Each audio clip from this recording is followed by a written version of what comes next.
1 महीने से ज़्यादा हो चुका है। बच्चे और बच्चों के पापा बोल रहे थे इस डेज़र्ट को बनाने के लिए। इसको बनाने के लिए उन्होंने पहले से ही सारी तैयारी करके रखी हुई थी, लेकिन मुझे बिल्कुल भी टाइम नहीं मिल रहा था।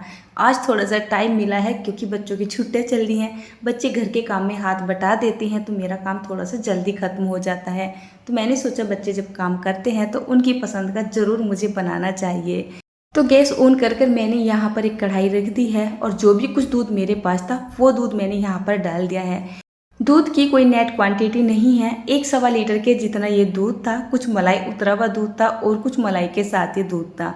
मतलब ऐसा मान सकते हो कि करीब आधा लीटर से थोड़ा सा ज़्यादा दूध मेरे पास रखा हुआ था। और आधा लीटर की जो थैली आती है ना पैकिंग की, अमूल का दूध मैंने मंगा लिया था, वो मैंने यहाँ पे डाल दिया है। दूध को हमें पकाना होता है और पकाते पकाते इसको गाढ़ा भी करना होता है। अब गर्मी का टाइम चल रहा है और वो भी उमस भरी गर्मी का टाइम चल रहा है। इतनी ज़्यादा गर्मी लगती है कि गैस के पास या आँच के सामने खड़ा होना तो बहुत ज़्यादा मुश्किल होता है। दूध को गाढ़ा करने में काफ़ी सारा टाइम लग जाएगा। तो इसके लिए मैं यहाँ पे क्या कर रही हूँ, मिल्क पाउडर डाल रही हूँ। बहुत ज़्यादा तो नहीं है मेरे पास, थोड़ा सा ही ये मिल्क पाउडर था। ऐसा मान सकते हो 50-60 ग्राम के जितना। लेकिन 50-60 ग्राम के जितना मिल्क पाउडर डालने से कम मेरी यहाँ पर 10 मिनट तो बच ही जाएगी। तो जो भी कुछ मिल्क पाउडर मेरे पास था वो मिल्क पाउडर मैं यहाँ पे डाल देती हूँ। जैसे मैं यहाँ पर इस पाउडर को डाल रही हूँ, हमें यहाँ पर इस स्पैचुला को कुछ इस तरीके से चलाना है कि मिल्क पाउडर फटाफट से यहाँ पर घुल जाए। बिल्कुल भी इसको छोड़ना नहीं है, नहीं तो इसमें ना लम्स बन जाएगा। और जब मिल्क पाउडर यहाँ पर अच्छे से घुल जाएगा, टेस्ट के हिसाब से यहाँ पर चीनी डाल देंगे। मिल्क पाउडर में भी अच्छा खासा मीठा होता है और जो फुल क्रीम वाला दूध होता है वो भी अपने आप से ही काफ़ी मीठा होता है। तो मीठा आप अपने टेस्ट के हिसाब से यहाँ पर डाल लीजिएगा। स्वाद को और ज़्यादा इन्हेंस करने के लिए मैंने यहाँ पर इलायची डाल दी है। आप इलायची का पाउडर या केवड़ा वाटर वगैरह भी डाल सकते हो या दोनों ही चीज़ों को स्किप भी कर सकते हो। दूध को पकते पकते करीब इतना टाइम हो चुका है कि जो हमारा दूध है ना वो काफ़ी हद तक गाढ़ा हो रहा है। एक तरीके से जैसे हम रबड़ी बनाते हैं ना, या कुल्फ़ी के लिए रबड़ी वगैरह बनाते हैं, कुछ इसी तरीके का हमें यहाँ पर ये टेक्सचर चाहिए होता है। तो दूध यहाँ पर बढ़िया से बन के या गाढ़ा होकर तैयार हो चुका है। अब ये बहुत ज़्यादा गर्म है ना, तो आपको ऐसा लगेगा कि मानो ये बहुत ज़्यादा पतला हो, लेकिन जैसे जैसे ठंडा हो जाएगा ना अपने आप से काफ़ी थिक हो जाता है। दूध को पकाने के बाद कम से कम मैंने इसको 2 घंटे के लिए रूम टेम्परेचर पर छोड़ दिया था और कहीं बाहर चली गई थी कुछ काम से। आकर मैंने देखा जो हमारा दूध था वो आधा हो चुका था।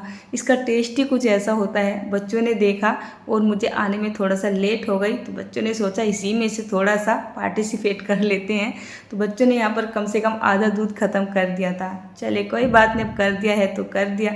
अब वो बना तो बच्चों के लिए ही रही हूँ ना, तो मैंने सोचा चलिए अब इसी से काम चला लेती हूँ। पहले सोच रही थी डेज़र्ट को डब्बा भर के बनाऊँगी, लेकिन अब कम क्वांटिटी में बनेगा और अच्छा टेस्ट देने के लिए थोड़े से काजू और थोड़े से क्या होते हैं काजू बादाम और पिस्ता वगैरह, मतलब अपनी पसंद के कोई भी ड्राई नट्स वगैरह यहाँ पे डाल सकते हो।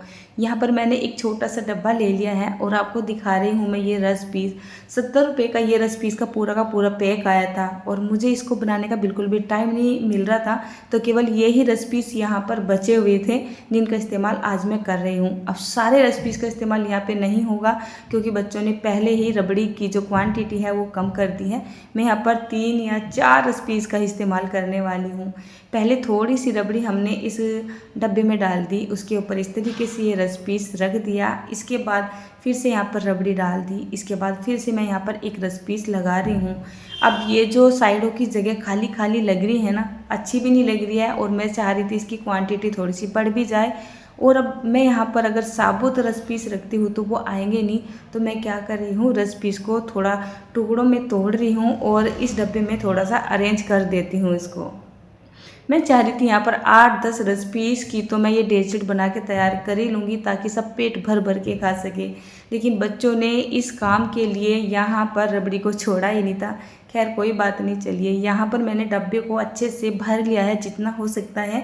थोड़ी सी रबड़ी साइड में बच भी गई थी। इसके बाद वापस से मैंने थोड़े से काजू बादाम पिस्ता वगैरह बहुत ही बारीक बारीक चॉप करके डाल दिए हैं। अब हमें क्या करना है, इसको हमें करना है ठंडा।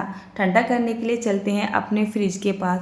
वैसे अगर आपके पास फ्रिज नहीं भी होगा ना, या आप फ्रिज में नहीं भी रखना चाहते, तो आप इसको रूम टेम्परेचर पर 3 से 4 घंटे के लिए छोड़ दीजिए या फ्रिज में 1 घंटे के लिए रख के छोड़ दीजिए। और जल्दी ठंडा करना चाहते हो तो इसको आप फ्रिज में रख दीजिए 15 से 20 मिनट के लिए। 15 से 20 मिनट में आपका जो ये सुपर टेस्टी डेजर्ट है ना, ये बन के तैयार हो जाएगा। अब देखिए मैंने यहाँ पर इसको 15 से 20 मिनट के बाद ही निकाल लिया है। और जो ही हमारा डेजर्ट है ना, डेजर्ट बोलते हो, मिठाई बोलते हो, मीठा बोलते हो, क्या बोलते हो, मतलब इतना टेस्टी लगता है कि इसके सामने आपकी सारी मिठाइयाँ फेल हैं ऑटोमेटिक ही।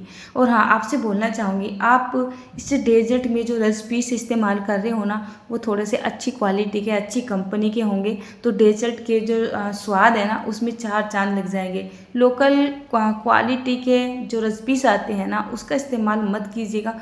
हो सकता है आपका जो डेजर्ट है या रेसिपीस है ना, उनमें जो हमारी रबड़ी है वो अच्छे से अब्जॉर्ब ना हो और उनका स्वाद वो ना आए जो इस वाले डेजर्ट का आया था। तो देखिए यहाँ पर मेरे घर में जब इस तरीके की चीज़ें बनाई जाती है तो इनको तैयार होने के लिए बिल्कुल भी टाइम नहीं दिया जाता है।